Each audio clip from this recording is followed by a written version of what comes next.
they're very dishonest people. I think they're crooked as hell. And maybe they have to pay a price for that. I believe they are truly bad people and dishonest people. So whatever happens, happens.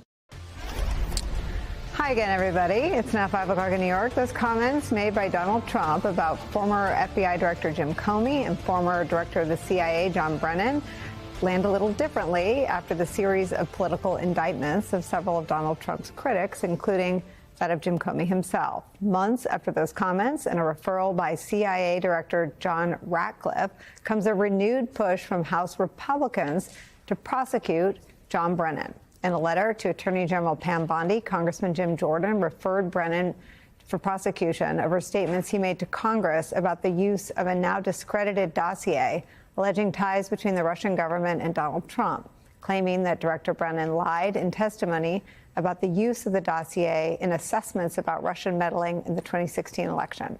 On our program back in July, Brennan said that all of these allegations are a retread of ground that has been, quote, fairly well and exhaustively plowed.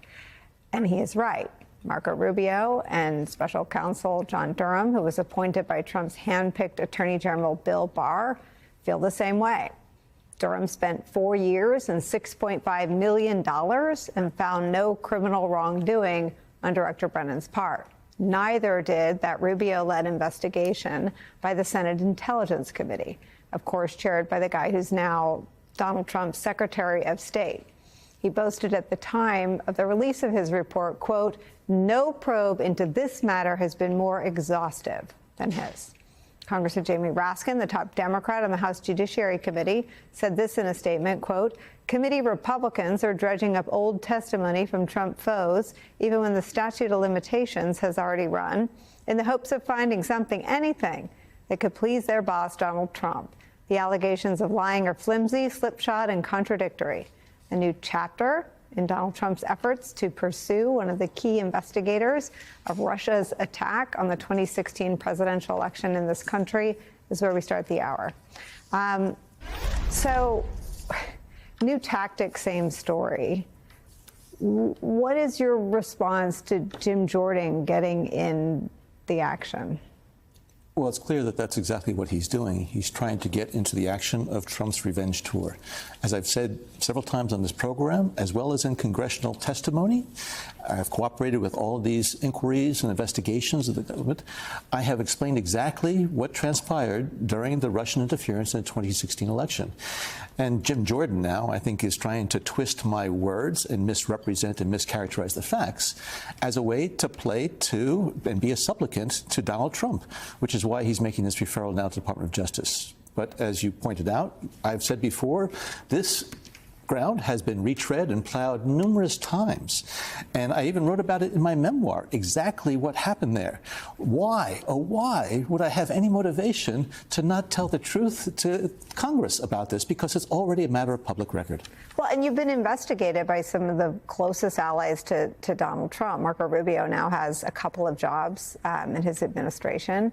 The Senate Intelligence Committee spent how many hours with you? Numerous hours. You know, I spent 8 hours with John Durham. I spent multiple sessions with the Senate Intelligence Committee. I appeared before the House Intelligence Committee as well. Again, going through all of this, trying to make sure that they understood clearly.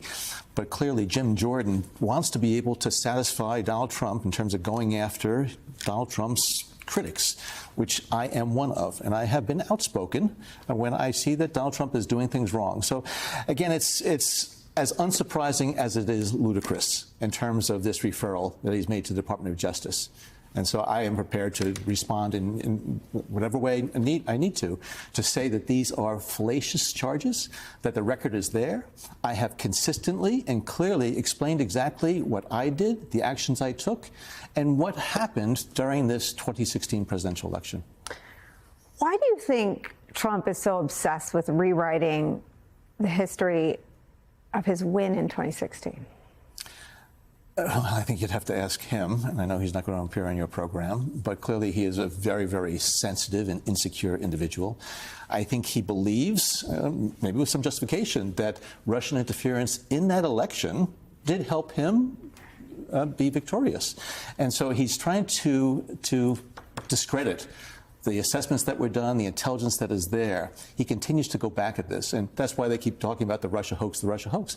No, as you pointed out, the conclusions that the intelligence community reached have been validated numerous times by these bipartisan committees in the Senate and these studies that have been done. So he's still trying to, again, refute what is clearly obvious, I think, to any right-minded individual, that Russia interfered on behalf of Donald Trump in 2016. And rather than focus on all the things that need to be done in this country, trying to take care of all the challenges we face domestically and internationally, he continues to go back over that. Again, there's something that is deeply flawed about Donald Trump in terms of his having to go after these enemies, even though he has enormous political power, much more so than any previous president. And he's exercising that. He's pushing the boundaries of it. But still, he feels as though he has to vanquish his rivals, vanquish his opponents. And what I find most shocking is that his base, his MAGA base, continue to be hoodwinked by a world-class charlatan. I mean, I was watching your program in terms of, the East Wing of the White House. My goodness, a place that is sacred, in terms of our political system and our country. Me.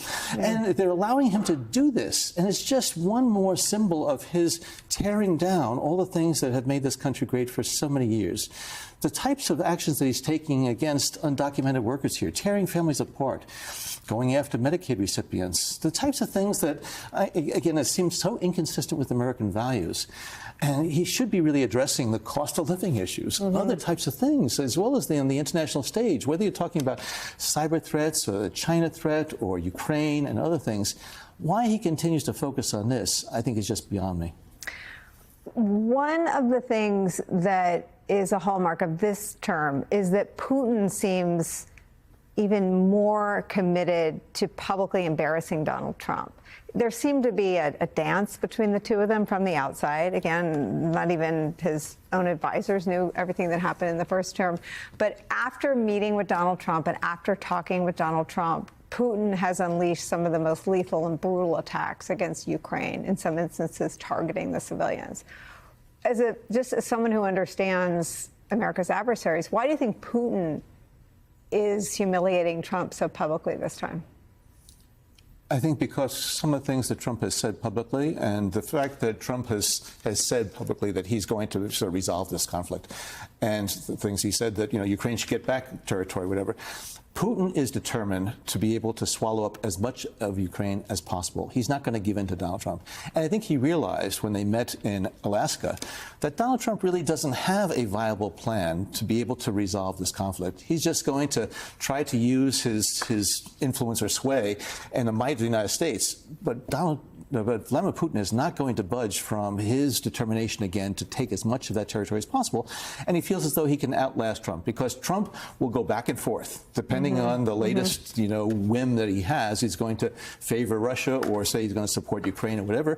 Putin is a very, very experienced world player, and he's playing chess. And Donald Trump is nowhere near in the same chess league as Vladimir Putin.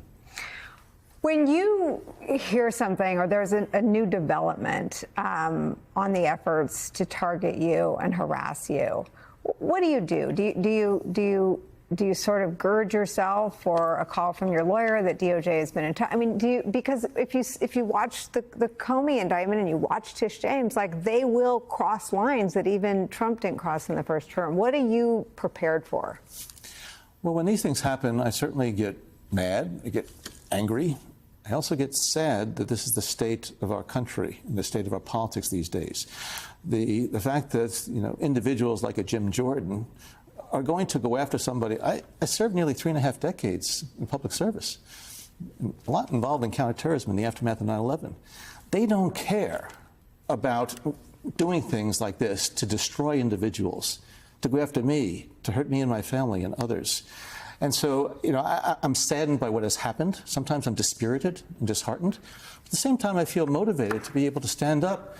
And I'm glad that other people are standing up as well. And I see that more and more people are starting to realize what Donald Trump is all about. And so I'm hoping that the Republicans in Congress, I know it's a wish that I've had for quite a while, they're really going to draw the line. And when they look at what's happened against the White House, it's such a vivid depiction and symbolic of what's going on to this country.